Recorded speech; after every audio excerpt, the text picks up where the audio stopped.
नमस्कार, मैं मुकेश कुमार सावरकर आप सभी का काका क्लासेस में स्वागत करता हूं। काका क्लासेस में आज हम पढ़ेंगे गुप्त वंश और नल वंश के बारे में, जो कि वाकाटक वंश का क्या था, समकालीन था।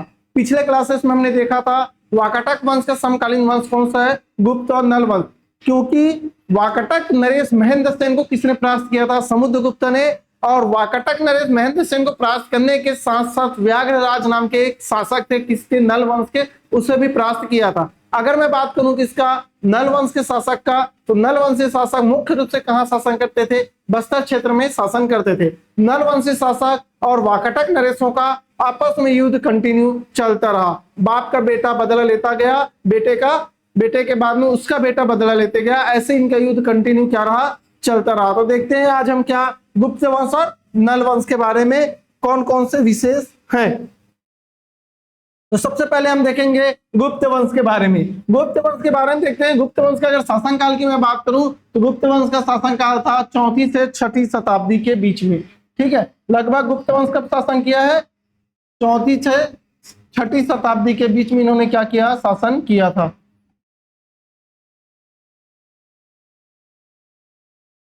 ठीक है, नामकरण की अगर बात करूं मैं तो दक्षिण कौशल या कौशल क्षेत्र, इस क्षेत्र को उस समय किस तरह जाना जाता था, कौशल के नाम से मुख्य रूप से जाना जाता था गुप्त काल के दौरान। ठीक है, कहां से जानकारी, कहां से मिली है, जानकारी मिली है हमें हरिसेन कृत प्रयाग प्रशस्ति। हरिसेन कृत मतलब होता है हरिसेन के द्वारा लिखा हुआ प्रयाग प्रशस्ति अभिलेख। ये जो प्रयाग प्रशस्ति अभिलेख है ये कहाँ का है, तो एक्चुअल में प्रयाग स्तंभ जो था, इलाहाबाद वाला आपका जो प्रयाग स्तंभ है, इस प्रयाग स्तंभ में छोटा सा जगह था। इस जगह पे समुद्रगुप्त ने कहा कि लिखो यहाँ पे कौन, हरिसेन। हरिसेन कौन है, समुद्रगुप्त का चारण कवि, मतलब उसके दरबार का एक कवि है। उसको बोलता है कि हरिसेन इसमें लिखो मेरे युद्ध वर्णन के बारे में। तो छोटी सी जगह बची थी उसमें लिखा, इसीलिए उसको क्या कहा जाता है, प्रयाग प्रशस्ति अभिलेख। एक्चुअल में प्रयाग स्तंभ या प्रयाग अभिलेख जो है उसी का ही क्या है, एक छोटा सा हिस्सा है जहां पे ये क्या है, प्रयाग प्रशस्ति अभिलेख है। ठीक है, अभी देखते हैं छत्तीसगढ़ में गुप्त वंश के बारे में जानकारियां। तो गुप्त वंश में मैंने जैसे बताया इस समय क्या कहा जाता था, कौशल कहा जाता था। जानकारी कहां से मिली, हरिसेन से मिली, समुद्रगुप्त के प्रयाग प्रशस्ति। क्या जानकारी मिली, तो मंदिर निर्माण और सिक्के के बारे में जानकारी मिली है। ठीक है, अच्छा भाषा क्या थी इस समय भाषा क्या थी, संस्कृत। तो देख लेते हैं एक एक करके। सबसे पहले हम किसके बारे में देखेंगे, सबसे पहले देखेंगे समुद्रगुप्त के बारे में। समुद्रगुप्त के बारे में क्या देखेंगे, तो समुद्रगुप्त का दक्षिण अभियान के बारे में हम जानकारी यहां से लेंगे। तो दक्षिण अभियान या दक्षिणा पथ नहीं, इसको दक्षिण अभियान ही बताएंगे। दक्षिण अभियान, दक्षिणा पथ जो था वो क्या था, दक्षिणा पथ जो है वो इनका जो अशोक के शासनकाल के समय में इन्होंने जो भाग बांट के रखा था, इसका क्षेत्र को, पूरे नीचे वाले हिस्सा को क्या कहा जाता था, दक्षिणा पथ कहा जाता था। तो गुप्त वंश का सम्राट था कौन, समुद्रगुप्त। सबसे प्रतापी शासक था ये इस वंश का। इसको 100 युद्धों का विजेता बोला जाता है, मतलब इन्होंने 100 युद्ध लड़े, एक युद्ध भी नहीं हारा इन्होंने, 100 के 100 युद्ध जीते थे। इन्हें धरनी बंद भी कहा जाता है। और साथ ही समुद्रगुप्त को भारत का नेपोलियन कहते हैं। कई बार पूछा गया क्वेश्चन है, भारत का नेपोलियन किसे कहा जाता है, समुद्रगुप्त किसे कहा जाता है, समुद्रगुप्त को क्या कहते हैं, भारत का नेपोलियन कहते हैं। इन्होंने अपने दक्षिण अभियान के दौरान सबसे पहले आक्रमण किया कहां, कौशल में। कौशल के राजा थे उस समय महेंद्र सेन। कौन से वंश के थे, वाकाटक वंश के, अपन कल बता चुके हैं। ठीक है, तो वाकाटक वंश के शासक थे कौन, महेंद्र सेन। और महेंद्र सेन के ऊपर आक्रमण किया था किसने, समुद्रगुप्त ने। और यहाँ पे महेंद्र सेन बुरी तरह से क्या हो जाती है, हो जाता है, पराजित हो जाता है, जाती है नहीं, जाता है। ठीक है, क्या हो जाता है, बुरी तरह से पराजित हो जाता है ना। और उसके बाद आगे बढ़ता है, आगे जाते हैं कहां, दक्षिण में, बस्तर में। बस्तर को उस समय कहा जाता था महाकांतर। बस्तर को क्या कहते थे, महाकांतर। और महाकांतर का राजा था कौन, व्याघ्रराज। एक इस वंश का था, ये नल वंश का था। हो गया ना, तीनों समकालीन। ठीक है, तो नल वंश के शासक व्याघ्रराज और वाकाटक वंश के शासक कौन, महेंद्र सेन को किसने परास्त किया है, समुद्रगुप्त ने। क्लियर है, आगे देखिए विजय नीति की अगर मैं बात करूं तो समुद्रगुप्त 4 प्रकार की नीतियां चलाता था जी, अलग अलग। ठीक है, इसमें एक नीति थी क्या, ग्रहण मोक्षानुग्रह। ये ग्रहण मोक्षानुग्रह क्या था, इसका मतलब सीधा सीधा था अपनी शक्ति का प्रदर्शन। मतलब राजा को पर आक्रमण करता था, उसको परास्त करता था और उसको क्या कर देता था, मोक्ष दे देता था। मोक्ष मतलब मृत्यु नहीं देता था, उसको फिर से आजाद कर देता था। इसी तरह से इनका एक होता था कन्योपायन, जिस राजा के यहाँ से युद्ध करता था, जो पराजित राजा होते थे उनकी कन्याओं से विवाह कर लेता था। एक और होता था कर वाला, टैक्स लेता था, ठीक है। तो ऐसे ऐसे 4 प्रकार का क्या करता था, युद्ध करता, 4 प्रकार की नीतियां चलाता था। छत्तीसगढ़ में कौन सी नीति चलाई थी, ये ज्यादा इंपॉर्टेंट है हमारे लिए। बाकी नीतियों को हम कब पढ़ेंगे, जब भारत इतिहास पढ़ेंगे, उसके लिए भी तो कुछ रहना चाहिए ना, है ना। तो बाकी नीतियां कब पढ़ेंगे, भारत इतिहास के समय। तो यहाँ पे कौन सा चलाया गया, ग्रहण मोक्षानुग्रह की नीति चलाया गया। इसमें हराना और मुक्त करना और राज्य को फिर से क्या कर देना, वापस लौटा देना, ये चलता था, ठीक है। समुद्रगुप्त ने पराजित राजाओं को उनका राज्य क्या कर दिया था, लौटा दिया था। और वो राजा यहाँ पे गुप्तों के सामंत के रूप में क्या करने लग गए, फिर से शासन करने लग गए थे, ठीक है। तो किस तो कौशल का सामंत कौन हो गया, महेंद्र सेन पराजित था। और महाकांतर का शासन कौन हो गया, व्याघ्रराज, ये भी क्या हो गया था, पराजित हो गया था। कौन सी नीति चलाई गई, कई बार पूछा गया है, ग्रहण मोक्षानुग्रह नीति, अच्छे से याद रखेंगे, ठीक है। अभी देखिए, अगर मैं बात करूं क्या गुप्तकालीन सिक्के की, है ना, गुप्तकालीन अगर सिक्के की बात करूं,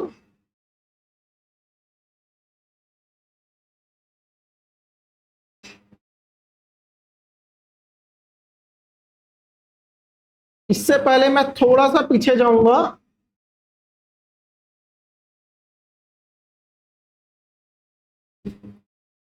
क्लास में, कल की क्लास में क्या बताया था मैंने, कल की क्लास में मैंने बताया था कि चंद्रगुप्त ने अपनी पुत्री प्रभावती का विवाह किससे किया था।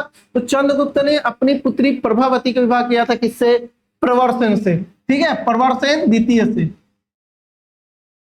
ये हम कल पढ़ चुके हैं, ठीक है। तो प्रवरसेन द्वितीय से क्या किया था, यहाँ पे विवाह किया था, किसने, प्रभावती का, किसने, चंद्रगुप्त। चंद्रगुप्त जो विक्रमादित्य थे, उन्होंने क्या किया था, प्रवरसेन द्वितीय से अपने पुत्री प्रभावती का विवाह किया था। ये भी नोट डाउन करना, ये भी गुप्त काल में ही आएगा। हमने वाकाटक में पढ़ लिया, यहाँ पे गुप्त काल में एक बार और पढ़ेंगे। अगर मैं गुप्तकालीन पुरातात्विक सिक्कों की बात करूं, कहां से मिले हैं, तो बानापरत दुर्ग से सबसे अधिक सिक्के मिले हैं।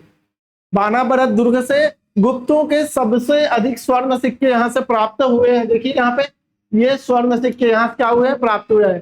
पिटाईवर रायपुर, पिटाईवर रायपुर से कुमार गुप्ता के 40 स्वर्ण सिक्के मिले हैं। पिटाईवर कहां से, आपका रायपुर से, है ना। रायपुर में पिटाईवर करके एक जगह, बंद, पिटाई बंद करके वर्ल्ड आता है एक्चुअल में, यहाँ पे बंद लिखा हुआ है, वर्ल्ड है ना। ये एक जगह है, यहाँ पे विशेष रूप से कुमार गुप्ता के कितने मिले हैं, 40 सिक्के मिले हैं, ठीक। कोपरा महासमुंद से समुद्रगुप्त की पत्नी रूपा देवी के साक्ष्य मिले हैं। ये भी मोस्ट एमपी है, ठीक है। समुद्रगुप्त की पत्नी का नाम क्या थी, था रूपा देवी, और रूपा देवी के साक्ष्य मिले हैं कहां से, कोपरा महासमुंद से। खैरतार रायपुर से महेंद्रादित्य और विक्रमादित्य के सिक्के मिले हैं। इसमें अगर मैं बात करूं कुमार गुप्त का, तो कुमार गुप्त के कौन से सिक्के मिले हैं, मयूर सिक्के। कुमार गुप्ता के कौन से सिक्के मिले हैं, मयूर सिक्के मिले हैं, ये भी क्या रखना, आप याद रखना। और महेंद्रादित्य और विक्रमादित्य के भी सिक्के मिले। विक्रमादित्य के कौन से सिक्के मिले हैं, तो विक्रमादित्य के धनुर्धारी सिक्के मिले हैं, ठीक है। स्थापत्य कला, अगर मैं बात करूं किसकी, स्थापत्य कला की, तो गुप्त काल के दौरान 5 विशेष मंदिर बने थे। उसमें से एक विशेष मंदिर है हमारे ताला गांव में, कहा, देवरानी जेठानी का मंदिर। इसी काल के दौरान सिरपुर मंदिर को भी इसी शैली का मंदिर कहा जाता है। पांडु वंश के द्वारा जो लक्ष्मण मंदिर बना है सिरपुर में, वो भी इसी शैली का मंदिर है। तो गुप्तों के द्वारा बनाया गया विशेष मंदिर कौन सा था, देवरानी जेठानी मंदिर। ये आप देख सकते हैं, ये है आपका देवरानी और जेठानी का मंदिर। आज की स्थिति में ऐसी नहीं है, मंदिर पूरी तरह से क्या हो चुका है, ध्वस्त हो चुका है, पूरी तरह से क्या हो चुका है, टूट चुका है। ये रुद्र शिव की मूर्ति है, अधूरा हो गया रुद्र शिव की मूर्ति। रुद्र शिव की जो मूर्ति है वो सर से लेके पैर तक में, टोटल हमारी जो 12 राशियां होती है, हमारी जो राशियां होती है 12 राशियां, वो सारी राशियां आपको इस मूर्ति में देखने को मिल जाएगी। ये मूर्ति आपको तालागांव में भी मिल जाएगा और यही मूर्ति आपको घासीदास संग्रहालय में भी मिल जाएगा। दोनों जगह पे मूर्तियां स्थित है, आप उसको देख सकते हैं। कि देखिए यहाँ पे आपका सारी राशियां, इसके जो चेहरे में बनावट है इसके आसपास जो बनावट है वो सब में आपको सारी राशियां दिख जाएगी, कुंभ राशि, सिंह राशि, ठीक है, तुला राशि, सारी के सारी इनके सर से लेकर पैर तक से राशियों से ही ये बने हुए, इन्हें रुद्र शिव कहा जाता है। ठीक है, तो तालागांव में क्या मिला है, देवरानी जेठानी का मंदिर मिला है, छत्तीसगढ़ का सबसे प्राचीन मंदिर है जो गुप्तकालीन परंपरा का क्या है, बेहतरीन नमूना है। यहीं पे रुद्र शिव की विशाल प्रतिमा प्राप्त हुई है जो मैंने अभी आपको समझाया। पुजारी पाली बरमकेला, यहां से केवंटिन मंदिर मिला है, ये भी गुप्त शैली में बना हुआ मंदिर है। ठीक है, गुप्त शैली के जो मंदिर है वो लाल ईंटों से बनते हैं। अभी मैंने बोला था क्या, सिरपुर वाला मंदिर, सिरपुर का जो लक्ष्मण मंदिर है ये भी किससे बना है, लाल ईंटों से बना है। तो गुप्तकालीन जो मंदिर होते थे वो लाल ईंटों से बनते थे। साथ ही कैसे शैली के थे, पंचतायन शैली के। पंचतायन शैली किसको कहा जाता है, जिसे 5 देवताओं की क्या रहती है, मूर्तियां रहती है। जैसे अगर विशेष रूप से पंचतायन की बात करूं मैं, तो पंचतायन में सूर्य होते हैं, शिव होते हैं, गणेश होते हैं और आपके विष्णु होते हैं और दुर्गा माता होती है। ऐसे पंचतायन होते हैं, ये भी पंचतायन है। ठीक है, हो सकता है मैंने जो बैठाया है वो गलत हो, कोई ब्राह्मण जी बोलेंगे कि ये तो गलत बैठा है, शिव जी नीचे आएंगे, विष्णु जी ऊपर जाएंगे, गणेश जी दाएं आएंगे, शिव जी बाएं जाएंगे, हो सकता है, मे भी पॉसिबल है ना। मैंने सिर्फ पंचतायन जो होते हैं उनके नाम लिखे हैं, बैठाए नहीं है यहाँ पे। ठीक है, तो यहाँ पे क्या है, शिव, गणेश, सूर्य, विष्णु, दुर्गा, या हम इसको ऐसे भी लिख सकते हैं, अगर ऐसे में किसी को आपत्ति हो कि गलत बैठा दिए हैं सर करके, तो आप यहां से लिखिए सूर्य, विष्णु, गणेश, शिव और दुर्गा। ये पंचतायन के 5 देवता है। इन 5 देवता के अपने अपने पंचतायन भी होते हैं, ये विशेष रूप से पंचतायन देवता है, इनके अपने अपने पंचतायन भी होते हैं। जैसा कि आप शिव मंदिर में जाएंगे तो शिव मंदिर में शिवलिंग दिखेगा आपको, गणेश जी, कार्तिक और पार्वती माता और साथ में नंदी, ये पंचतायन है 5। ठीक है, आप विष्णु मंदिर जाएंगे तो वहां अलग 5 दिखेंगे, गणेश मंदिर जाएंगे तो वहां अलग पंचतायन, सबका अपना अलग पंचतायन होता है। ठीक है, कालिदास के बारे में मैंने पहले ही बता दिया था आपको, रामगढ़ की पहाड़ी सरगुजा, यहीं पे क्या हुआ किया गया था, यहीं पे क्या हुआ है, कालिदास ने मेघदूतम की रचना की है रामगढ़ की पहाड़ी में। तो मैंने आपको पहले ही बता चुका था, गुप्त काल के दौरान महाकवि कालिदास कहाँ आए थे, छत्तीसगढ़ आए थे और रामगढ़ की पहाड़ी में क्या किए थे, मेघदूतम की रचना किए थे। जस्ट पिछले स्लाइड में या पिछली क्लास में मैंने आपको बताया था इसके बारे में। ठीक है, इसको स्वर्ग का द्वार कहा, ये भी मैंने बताया था। और इनकी जो पुस्तक है मेघदूतम, इसका मुकुटधर पांडे ने क्या किया है, सीजी भाषा, छत्तीसगढ़ी भाषा में अनुवाद किया है, यह भी मैंने आपको बताया था। ठीक है, नेक्स्ट, गुप्त वंश के शासकों के बारे में अगर मैं बात करूं तो गुप्त वंश के जो शासक है ये परम भागवत की उपाधि धारण करते थे। तो छत्तीसगढ़ के अंदर कोई शासक है जो परम भागवत की उपाधि धारण किए तो वो गुप्त शासक ही है। इसके अलावा पूरे छत्तीसगढ़ में कोई भी ऐसा शासक नहीं है, कोई भी वंश नहीं है जिन्होंने परम भागवत की उपाधि धारण की हो। तो आप ये विशेष रूप से क्या कर सकते हैं, याद रख सकते हैं कि परम भागवत उपाधि अगर किसी गुप्त शासक के राजा का नाम है तो सिर्फ वही गुप्त शासक ने ही क्या किया था, परम भागवत की उपाधि धारण किया था। क्लियर है, चलिए अगला, महेंद्र सेन की पराजय। ठीक है, महेंद्र सेन की पराजय, तो छत्तीसगढ़ के राजा महेंद्र सेन को पराजय करके यहाँ पे क्या किया था, अपना आधिपत्य स्थापित किया था। देन महेंद्र सेन के पुत्र हुए प्रवर सेन द्वितीय, इनसे अपने पुत्री का विवाह भी कराया था गुप्त वंश के शासकों ने। ठीक है, राजकीय भाषा की बात करूं तो इनकी राजकीय भाषा जो थी वो कैसी थी, संस्कृत थी। इनकी राजकीय भाषा कैसी थी, संस्कृत थी। सौदे गुप्तकालीन सिक्के बता दिया मैंने कहां से मिले, बानाबरत से मिले, है ना। प्राचीनतम मंदिर कौन सा है, तालागांव का देवरानी जेठानी मंदिर है। ठीक है, ये भी मैं पिछली क्लास में जस्ट आपको बताया था। ठीक है, मेघदूतम की रचना कालिदास ने कहाँ की थी, यहीं की थी। तो देवरानी जेठानी मंदिर मैंने इससे जस्ट पहले वाली क्लास स्लाइड में आपको बताया है। ठीक है, अगला देखिए, अगला वंश आता है कौन सा, नलवंश। गुप्त वंश आई थिंक समझ में आ गया होगा, अगर कहीं कोई डाउट है तो आप मेरे से पूछ सकते हैं। आगे देखते हैं हम क्या, नलवंश। नलवंश इनके जस्ट बाद आया, मतलब बाद नहीं आया था इसी समय पे, लेकिन ये लंबे समय तक शासन किए। नलवंश जो है इनसे अधिक समय तक शासन किए हैं। इनका शासनकाल 12वीं शताब्दी तक चला है, कंटिन्यू 4वीं से 12वीं शताब्दी तक, मतलब लंबा शासन किया। ये शासन कहाँ करते थे, तो बस्तर क्षेत्र में करते थे, महाकंता दंडकारण्य वाले क्षेत्र में क्या करते थे, ये शासन करते थे। इनकी जो राजधानी थी वो क्या थी, पुष्करी। पुष्करी कौन है, वर्तमान जो बीजापुर का भोपालपट्टनम वाला क्षेत्र है। भोपालपट्टनम कहाँ पे, जहां पे इंद्रावती नदी जो है वो कहाँ गिरती है, 7 धाराओं के साथ इसमें जाकर मिल जाती है, गोदावरी नदी में जाकर मिल जाती है। इसी जगह को ही क्या कहा जाता है, भोपालपट्टनम। यही पास क्या है, भोपालपट्टनम। भद्रकाली भी बोलते हैं, है ना, जो नदी मिलती है उस जगह को स्पेसिफिक भद्रकाली मिलते हैं। और ये जो भद्रकाली है भोपालपट्टनम है। भोपालपट्टनम कहाँ है, बीजापुर। बीजापुर कहाँ है आपका, बस्तर संभाग के अंदर। क्लियर है।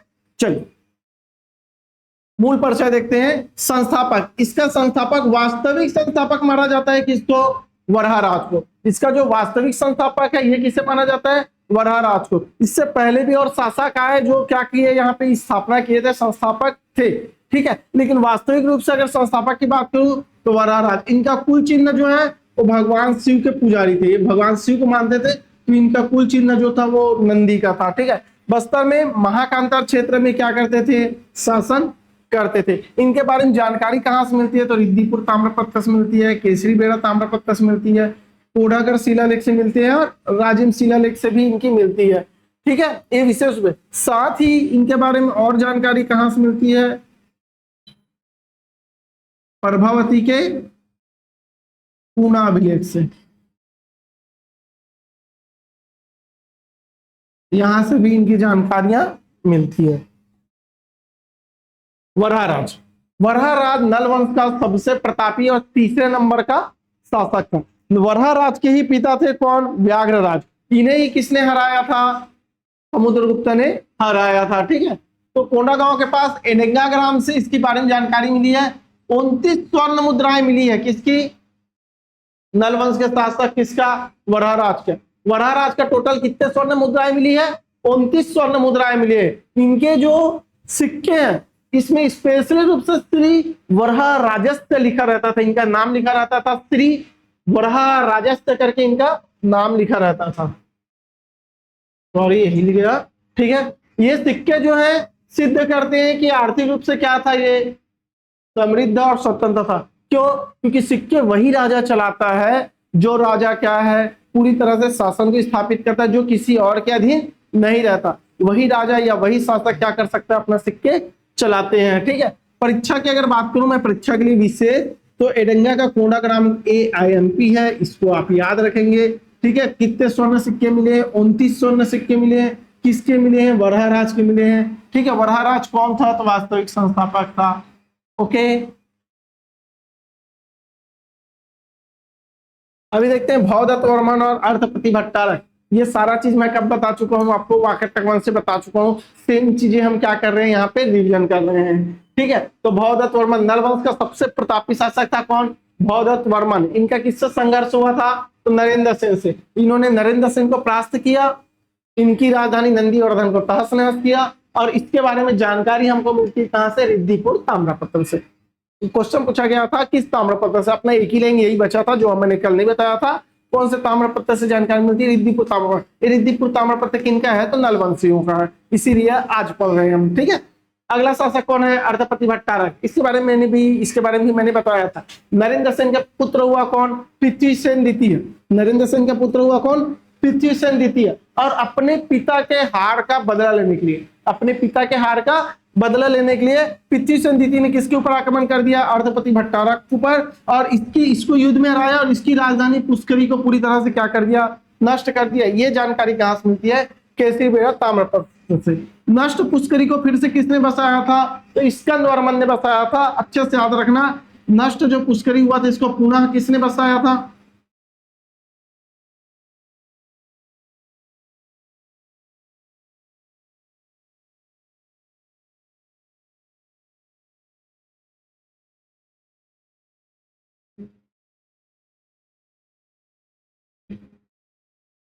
स्कंद वर्मन ने। पुनः किसने बसाया था इसको, स्कंद वर्मन ने फिर से बसाया था, ठीक है। ये देखिए यहां पर दिया है, मैं जो अभी लिखा आपको, स्कंद वर्मन ने नष्ट हो चुकी पुष्करी को पुनः बसाया था। स्कंद वर्मन को नल वंश का पुनरुद्धारक भी कहा जाता है। देखिए पूरी तरह से राजधानी नष्ट हो चुकी थी, राजा हार चुके थे, है ना, पूरी तरह से बर्बाद हो चुके थे। उसको फिर से खड़ा किसने किया, फिर से स्थापित किसने किया, या नल वंश का फिर से उद्धार किसने किया, तो वो कौन था आपका स्कंद वर्मन। स्कंद वर्मन वो व्यक्ति था जिसने नल वंश को क्या किया, फिर से खड़ा किया। ठीक है, इसके बारे में जानकारी आपको कैसे पता सर कि इसने बसाया और इसने ऐसा किया, तो इसके बारे में जानकारी दिया है कहाँ, पोडागढ़ शिलालेख से। जो भी चीजें मिल रही है शिलालेख वगैरह से, ताम्रपत्र से हमें जो जानकारी मिली उसी के आधार पर हम क्या कर रहे हैं, यहाँ पे पढ़ रहे हैं। तो पोडागढ़ शिलालेख से नल वंश का पहला शिलालेख है ये पोडागढ़ शिलालेख, और पोडागढ़ शिलालेख से हमें जानकारी मिलती है कि स्कंद वर्मन ने नष्ट पुष्करी को फिर से बसाया था, और इन्हें ही क्या कहा जाता है, पुनरुद्धारक कहा जाता है। ठीक है, ये पोडागढ़ शिलालेख किसका है, तो ये स्कंद वर्मन का ही है। ठीक है, इसीलिए इसके बारे में जानकारी मिलता है। सबसे महत्वपूर्ण प्रशासनिक साक्ष्य है ये किसका, नल वंश का। अगला है क्या, विलासतुंग। अगला क्या है आपका, विलासतुंग। ये नल वंश का ये बोल सकते हैं आपको वरहाराज और स्कंद वर्मन के बाद सबसे प्रतापी और सबसे शक्तिशाली शासक था। ठीक है, कौन, विलासतुंग। विलासतुंग के पिता का नाम था विरूपाक्ष। विरूपाक्ष के जो पिता थे वो शिव जी के विरूपाक्ष रूप के बहुत बड़े पुजारी थे। इन्होंने अपने बेटे का नाम इसीलिए क्या रखा था, विरूपाक्ष। और विरूपाक्ष का पुत्र हुआ कौन, विलासतुंग। ठीक है, विरूपाक्ष का जो पुत्र हुआ कौन हुआ, विलासतुंग। विलासतुंग ने राजिम में राजिम लोचन मंदिर का निर्माण किया। ये देखिए, ये रहा आपका राजिम लोचन मंदिर। अभी हाल ही में अगर मैं बात करूं, इस राजिम लोचन मंदिर कहां पे है, राजिम लोचन मंदिर राजिम में। राजिम में कहां पे है, तो राजिम में महानदी के तट पर स्थित है। अब ये जो महानदी है क्यों फेमस है, क्योंकि यहाँ पे पैरी नदी और सोडुल नदी आके महानदी में मिलती है। तो महानदी में मिलती है तो क्या हो गया, तो ये त्रिवेणी संगम बन जाता है, और इसे छत्तीसगढ़ का क्या कहा जाता है, प्रयाग भी कहा जाता है। ठीक है, क्या कहते हैं इसको, छत्तीसगढ़ का प्रयाग। और इसी महानदी में अभी वर्तमान में छत्तीसगढ़ सरकार ने क्या बनाया है, लक्ष्मण झूला बनाया है। कहाँ, राजिम में। ये देख सकते हैं, ये वाला सीन जो है ये लक्ष्मण झूला का सीन है। ठीक है, क्या बनाया है यहाँ पे, लक्ष्मण झूला बनाया गया है। तो राजिम लोचन मंदिर भी किस शैली में बना है, पंचतायन शैली में बना है। यहाँ विष्णु जी की प्रतिमा है राजिम लोचन के रूप में, नदी के बीच में शिव जी की प्रतिमा है, आप जाके देख सकते हैं, वहां पे शिव मंदिर बना हुआ है, पंचतायन शैली में बना हुआ ये क्या है, मंदिर है। ठीक है, राजिम शिलालेख से क्या ज्ञात होता है कि ये विलासतुंग जो था, एक किस भगवान को मानता था, सेवमतुनियाई था, शिव जी की पूजा करता था। कौन, विलासतुंग। किसकी पूजा करते थे, शिव जी की पूजा करते थे। ठीक है, तो विलासतुंग कैसा था, शैव उपासक थे, और इन्होंने राजिम लोचन मंदिर का निर्माण करवाया था। ठीक है, नेक्स्ट देखते हैं प्रमुख पद। तो प्रमुख पद की अगर मैं बात करूं तो राजा के ये मुख्य सलाहकार होते थे। ठीक है, कौन, अमात्य। राजा का जो मुख्य सलाहकार होते थे क्या कहते थे उसको, अमात्य कहते थे। और जो सेना का प्रमुख होता था उसे कहा जाता था महासेनापति। 18 तीर्थ, ये जो 18 तीर्थ लिखे हैं, तीर्थ स्थल नहीं था जी, ये विभाग था। ठीक है, अभी जैसे कि राज्यों में विभाग बटे हैं, कृषि विभाग अलग है, मतलब जैसे विभाग अलग अलग बटे हुए हैं, उसी तरह से उस टाइम भी विभाग बटे थे, लेकिन उसको विभाग नहीं कहते थे, बल्कि क्या कहते थे, तीर्थ के नाम से जानते थे। उस समय क्या कहा जाता था, तीर्थ कहा जाता था। ठीक है, शासन को सुचारू रूप से चलाने के लिए प्रमुख 18 तीर्थ थे, मतलब 18 क्या थे, विभाग थे। ठीक है, और ये जो 18 तीर्थ थे मौर्य काल की तरह कैसे थे, संगठित थे। ग्राम का जो प्रमुख होता था उसको क्या कहा जाता था, ग्रामी। और राज्य को कहते थे विषय।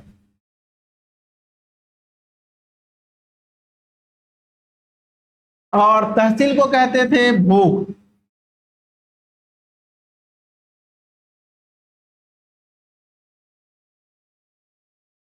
और जो ग्राम होता था, इस ग्राम का प्रमुख होता था कौन, ग्रामीण होता था। ठीक है, तो विषय जिला स्तर पे होता था, सॉरी यहाँ पे मिस्टेक है, वही मैं देख रहा था। विषय जो है जिला है, भोग जो है तहसील है, ग्राम जो है ग्रामिक है, और 18 तीर्थ जो है विभाग। ये सही दिया है, ये राइट है। इसको आप क्या करो, ध्यान नहीं देना, क्योंकि वो थोड़ा सा पढ़ने में आपको क्या लगेगा, कठिन लगेगा। राज्य को दे दिया है, तो राज्य में जो विषय होता था वो जिला होता था, जो भोग होता था वो तहसील होता था, जो ग्राम होता था वो क्या होता था, ग्रामिक होता था। और ग्राम के प्रमुख को ही क्या कहा जाता था, ग्रामिक ही कहा जाता था। ठीक है, अंत, नल वंश का अंत कैसे हुआ, नल वंश समाप्त कैसे हुआ, तो 12वीं सदी तक से नल वंश ने विशेष रूप से क्या किया, शासन किया। कौन सी शाखा ने शासन किया? कोरापुट उड़ीसा वाले शासन ने। तो इनकी दो राजधानियां थी, एक पुष्करी बीजापुर में और एक कहाँ है, कोरापुट उड़ीसा में। दो जगह से शासन करते थे। बस्तर में आगे चलकर काकती वंश ने अपनी सत्ता स्थापित की, और जब काकती वंश बस्तर में आया तो नल वंश वहीं क्या होते गए, समाप्त हो गए। इस वंश का अंतिम शासक थे वो थे कौन, नरेंद्र थबल। इस वंश के अंतिम शासक कौन थे, नरेंद्र थबल जो थे वो इस वंश के आखिरी शासक थे। कौन से वंश के, नल वंश के। कुछ क्वेश्चन देख लेते हैं हम। ये प्रश्न है आपके, कौन कौन से प्रश्न आएंगे। प्रयाग प्रशस्ति के अनुसार महाकांतर के किस राजा को समुद्रगुप्त ने हराया था, व्याघ्रराज को। कोंडागांव से 21 गांव से वराहराज के स्वर्ण सिक्के मिले, एरेंगा से। राजीव लोचन मंदिर का निर्माण किसने कराया था, नलवंशी शासक बिलासपुर ने करवाया था। ठीक है, 725 से 799 तक से इनका शासनकाल था। सॉरी ये गलत है, मैं इसको बाद में और अपडेट करा दूंगा आपको। 725 को याद रखेंगे आप, कब, 725 में है ना। गुप्त वंश के सर्वाधिक स्वर्ण सिक्के कहां से मिले हैं, बानाबरस से मिले हैं। और नल वंश का पहला शिलालेख कहां से है, कोडागढ़ अभिलेख है जो शिलालेख है वो है। और पुष्करी को किसने नष्ट किया था, तो वाकाटक राजा पृथ्वीसेन द्वितीय ने पुष्करी को क्या किया था, नष्ट किया था। ये रही आपकी आज की क्लास। आज की क्लास में आपको कहीं भी कोई भी डाउट है, आज की क्लास में आपको कहीं भी कोई भी डाउट है तो आप मेरे से क्या कर सकते हैं, इसको पूछ सकते हैं, फिर से जानकारी ले सकते हैं। ठीक है, तो आज के लिए हम इतना ही। ठीक।